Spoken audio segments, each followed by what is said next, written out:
Major બધું same લાગે છે મને। हाँ एनडीएस और नेचुरोपैथी में डिफरेंस क्या है? मुझे सभी सेम लगता है। देखो, नेचुरोपैथी में और एनडीएस में जो डिफरेंस है वो इसलिए मैं बताना नहीं चाहता था, लेकिन आपने प्रश्न किया है, आयोजकों की अनुमति है तो मैं थोड़ा सा माइक आयोजकों की अनुमति हो तो इस प्रश्न का जवाब दे। ये जो प्रश्न है ना, ये इसके साथ जुड़ा हुआ नहीं, पहली बात तो छोड़ दो हमारे कब ना साथ में जवाब दे लिया तो फिर भी बोलूंगा नहीं, लेकिन लोगों की जानकारी के लिए जरूरत होगी तो मैं बताऊंगा। अभी एनडीएस में है कि एनडीएस का फुल फॉर्म है न्यू डाइट सिस्टम। ये हमने इंसान ने ये न्यू डाइट सिस्टम बनाया। अभी परमात्मा की कृपा से ऐसा कोई सिस्टम हम लोगों ने आसानी से याद रहे और अमल करने में क्या है वो आसान रहे, इसके लिए सिस्टम का नाम दिया है गुरु के बीवी चौहान, बाबू भाई चौहान। तो ये उन लोगों ने जो बनाया कोर्स, इसको ये नाम दे करके शॉर्ट में बुलाया जाता है। अब फर्क अंतर में क्या है कि एनडीएस सिस्टम में ये है कि आपको कुछ घंटे तक अपने पेट को खाली रखना है, यानी एक वक्त पहले भोजन और लास्ट वाले भोजन के बाद में आपका पेट जितना समय खाली रहेगा उतना समय पचाने के बाद, ये शायद उन लोगों ने बताया कि नहीं बताया, फिर भी मैं बता रहा हूँ। आप लोगों का शरीर जितना समय खाली रहेगा उतने समय लास्ट में जो भोजन आपने लिया है वो भोजन को पचाने का काम करेगी। हमारी आंतरिक जीवनी शक्ति जो है वो सबसे पहला काम शरीर के अंदर रोग को दूर करने का नहीं करती है, सफाई का काम बाद में करती है, लेकिन अगर जो आहार आ गया तो उसे पचाने का काम करती है। पचाने का आत्मसात करने का काम हो गया, फिर जाके वही जीवनी शक्ति हमारे शरीर की सफाई को डिटॉक्स करने का काम करती है। तो हम लोग क्या है कि जितना लंबा समय हम खींचेंगे पाचन के बाद उस शक्ति तो यही काम करेगी। ये काम करने के लिए शरीर को एक शक्ति मिलती है, इसका बराबर ध्यान से सुनिए। दूसरी बात यह है कि भाई वो होता है वो उसमें भी कॉमन है, नेचुरोपैथी में भी वही कॉमन है। और तीसरी बात यह है यहाँ पर इतना कहा जाता है कि 16 घंटे या 12 घंटे या 14 घंटे बाद फिर आपको फल या सब्जी खानी, सलाद खाओ भरपेट, फल फूल खाओ भरपेट। लेकिन ये क्या है कि जब हम बच्चों को पढ़ाते हैं तो ये जो होता है ना मोटा होने अल्फाबेट सिखाते हैं। जब अल्फाबेट सिखा दिया तो बच्चे को पता लग गया कि ये क है, ये ख है, ये ग या ए है, बी है, सी है, डी है, ये नहीं समझ आए।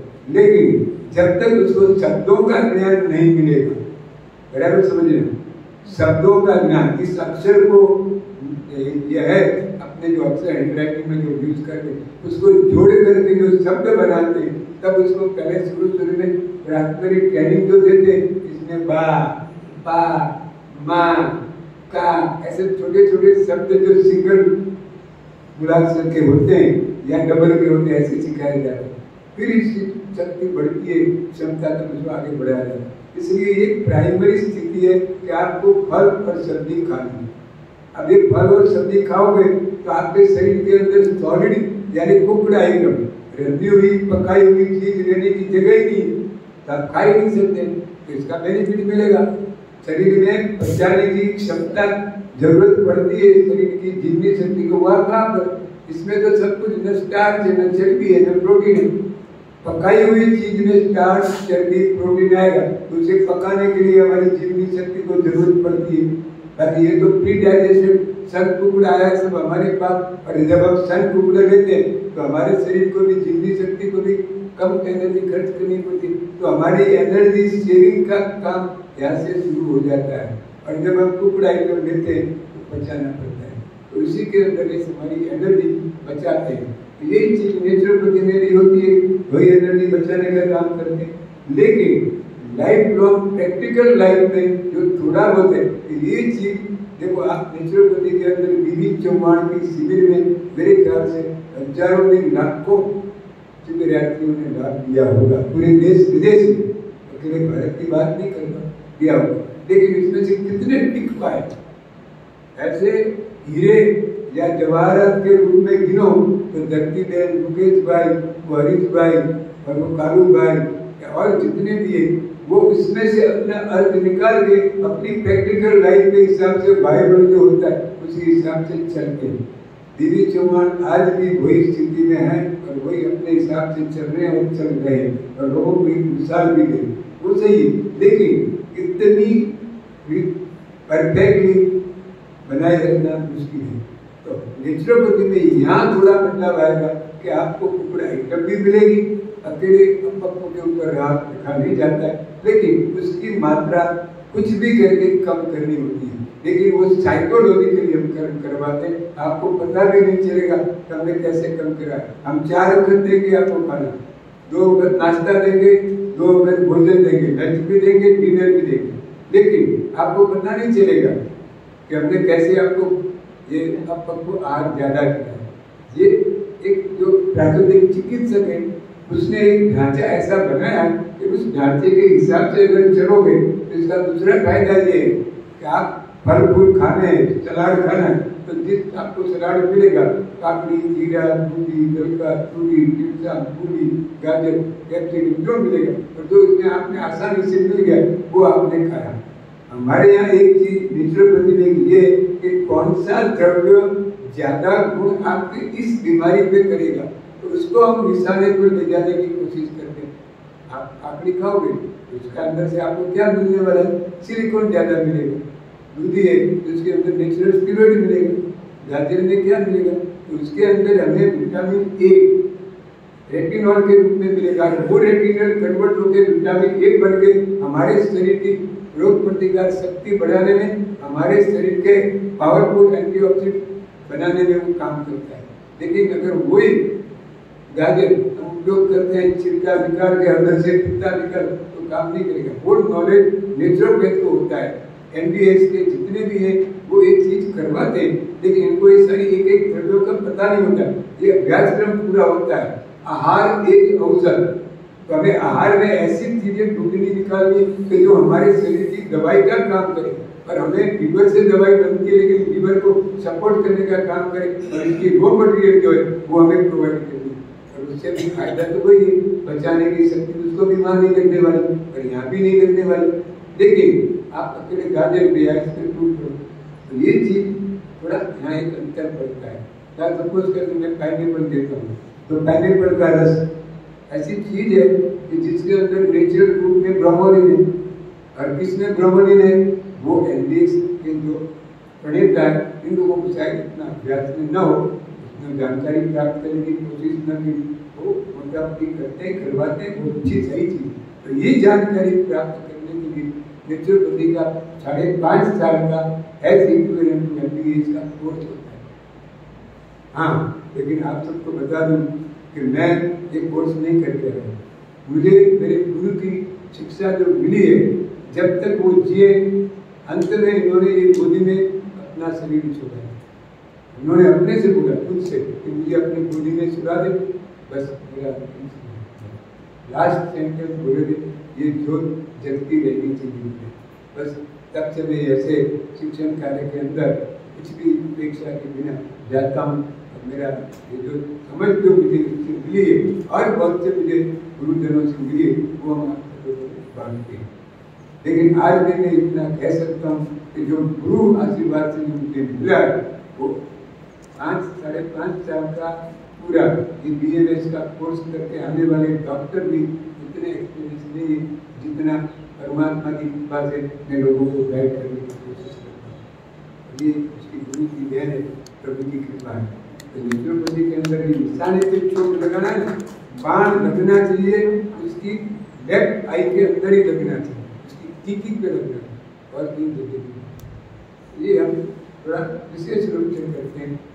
वो मोटा मोटी होता है, नुकसान कोई नहीं होता है, दोनों में फायदा ही फायदा है, कम ज्यादा बस उतना ही करें। और विशेष रूप में जाना इसलिए नहीं चाहता हूँ, हमें कोई आपके मन में थोड़ी भी श्रद्धा है, वो श्रद्धा से आप चलो, आगे बढ़ो। परमात्मा आपको आपकी बर्निंग डिजायर होगी तो उसका भी रास्ता बताएगा, लेकिन आपकी डिजायर होनी चाहिए नहीं मुझे किसी दिशा में आगे बढ़ना है, आगे मेरे शरीर के लिए या मेरे स्वास्थ्य के लिए, मेरे परिवार के लिए, मेरे समाज के लिए करना है, आपको उसमें भी लाभ मिलेगा। आगे बढ़ते हो किसी के दोष देखे बिना, जो अच्छा लगे बिल्कुल। कर्म जो है ना, कैंसर जैसी बीमारी में भी लाभदायी है, लेकिन ये अंडर ऑब्जर्वेशन होना चाहिए।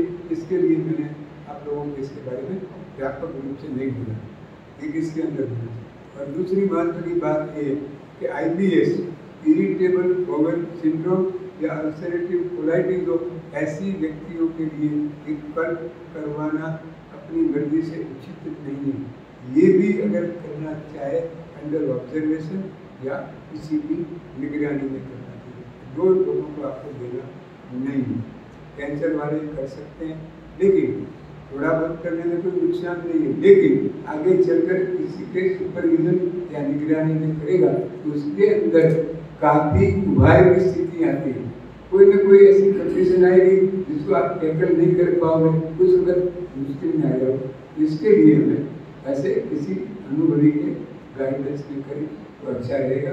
आपको किसी भी क्राइसिस आएगी, क्राइसिस कभी भी आ सकती है, 1 दिन में, 2 दिन में, 5 दिन में। किसी को यहाँ पर करते शायद आप लोगों को भी अनुभव दस्त लग जाए, लूज मोशन हो जाए, 8-10 बार जाना पड़े, लेकिन यहाँ की व्यवस्था मैंने जानकारी प्राप्त की तो वहाँ ऐसे पूर्णतः ग्रेप्स के साथ साथ वो वेजिटेबल जूस भी है और भी ऐसी चीजें हैं, इसके लिए ये शायद होने की संभावना नहीं है, अन्यथा ये होने की संभावना भी है।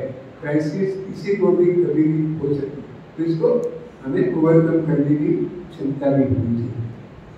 आप लोगों का क्या बोले तो कोई माना नहीं, नुकसान नहीं, फायदा होगा, लेकिन कभी ऐसी क्राइसिस आ जाए तो उस वक्त थोड़ा संभलना पड़ता है, इतना ही करना है। ग्रेप चालू है तो दवाई भी खानी है साथ में। हमारे यहाँ जब कोई भी कर्म शुरू करते हैं तो धीरे से करके उसकी दवाई बंद करनी पड़ती है।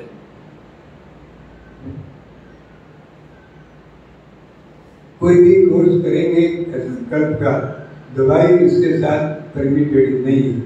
हाँ, शुरुआत के तबक्के के अंदर आप अपनी स्थिति को कंट्रोल करके किसी से पेपर डोज में डाउन कर दो, फिर अकेले ग्रेप पे जाओ और लंबा समय चलेगा और लंबे समय तक धीरे से करना है, ये ध्यान रखना।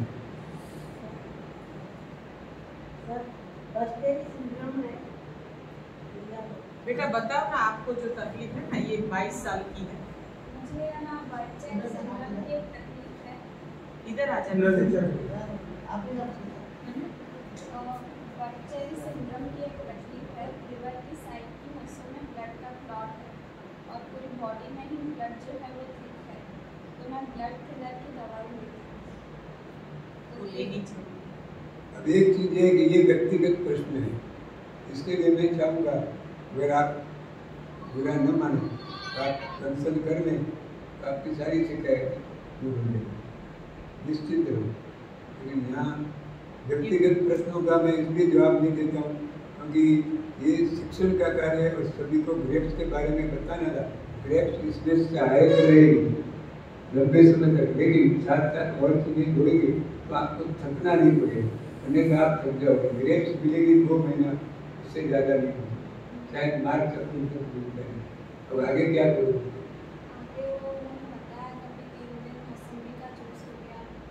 जी वो सब इन्होंने बताया बराबर, लेकिन आगे अगर आपको आगे बढ़ना है तो फिर मुझे समय यातना के साथ कहना पड़ेगा कि आपको और इसके जरूरी विचार पाने के लिए व्यक्तिगत रूप से संपर्क करना है। उनका क्लिनिक है, वहाँ पे हम आपको ले जाएंगे, कार्ड दे देंगे आपको। कोई वैद्य, कोई हकीम किसी को उगार बचा नहीं सकता है। बचाने वाली शक्ति हम सबके शरीर के अंदर है, वो है जीवनी शक्ति। हमें जीवनी शक्ति के राह में आने वाले अवरोध, रोड़ा, कांच, कंकड़, ये सब हमें दूर करना है।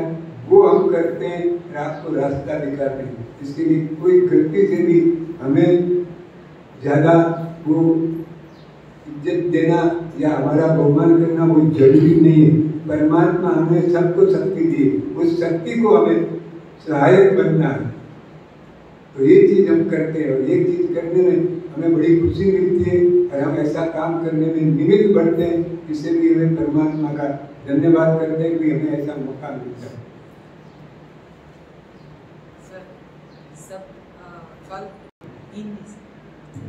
आप लोग ध्यान से सुने, गेहूं, चावल जो आज मिल रहा है, मक्का, ये तीन जो मोटे मोटे धान जो मिल रहे हैं, वो इसका अस्तित्व ही नहीं था इस पृथ्वी के ऊपर। वो तो बाद में कहीं से भी आ गए और इसका अभी खेती शुरू हो गई। पहले जो खेती होती थी उसका नाम भी दिया जाता था बिना हल, बिना कोई ऐसी व्यवस्था किए बिना, जो जंगल में घास उगता था जिसको तूर धान बोलते थे, वो ऐसे जंगली धान थे।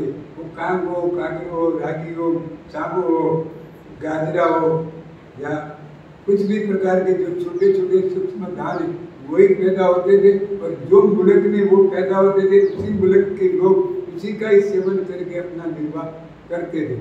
ये तो अभी अभी गेहूँ आया, चावल आया, मक्का आई और भी जितने बड़े बड़े धान है वो थे ही नहीं, ये सब बाद में आए। उसमें भी क्या है, अभी और भी इसके अंदर भी थोड़ा ये सर्टिफाइड पीआरएल आया या और भी कुछ मिश्रण होता रहता है। ये सारी चीज़ें जेनेटिकली जो है वो ओरिजिनली नहीं था। ओरिजिनली जो था उसको हम बोलते थे खड़ धान।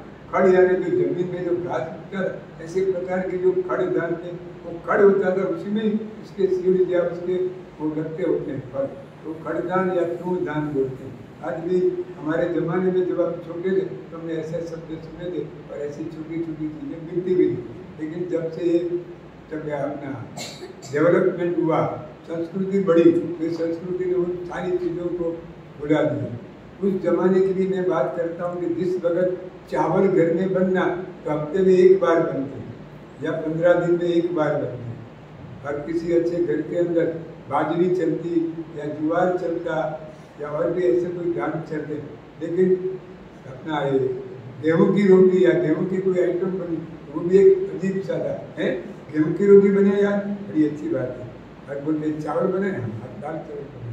हफ्ते में एक दिन छुट्टी वाले दिन हम इंतजार करते, आज तो दाल चावल मिलने वाले हैं। ऐसा दौड़ते थे स्कूल से, जब छुट्टी पड़ गई तो लेके भागते थे और ऐसी चीज़ें सेवन करते। तब हमें लगता है कि गेहूँ उस वक्त चावल भी बड़ी मुश्किल से मिलता और गेहूँ भी बड़ी मुश्किल, बड़ी अमीरों के घर या खाते पीते घरों में एक दो धान देखने को मिलते थे और वो भी रेगुलर नहीं बनते थे। ये चीज़ें थी। अभी ये आ गया, अभी मिलेट्स पूरे हमारे सारे शरीर की जो बनावट है ये मिट्टी में से जो बना है वो हम जिस मिट्टी से बने, इस मिट्टी के लिए ये सुपाच्य है और इस सुपाच्य चीज़ का उपयोग आप क्या करें। लेकिन अतिरेक ये नहीं होना चाहिए कि सब लोगों की दवा मिलेट्स। माफ करना, मुझे ऐसा नहीं बोलना चाहिए, लेकिन जो इसका प्रचार कर रहा है मिलेट हैंड्स ऑफ इंडिया, वो सबसे अच्छा काम करता है पूरे विश्व के आरोग्य का उसमें ध्यान रख कर के मिलेट्स का प्रचार किया। लेकिन अतिरेक नहीं करना, बस इतना नहीं करना। कोई भी चीज का अतिरेक नहीं करना, ये हमें खुद समझना है।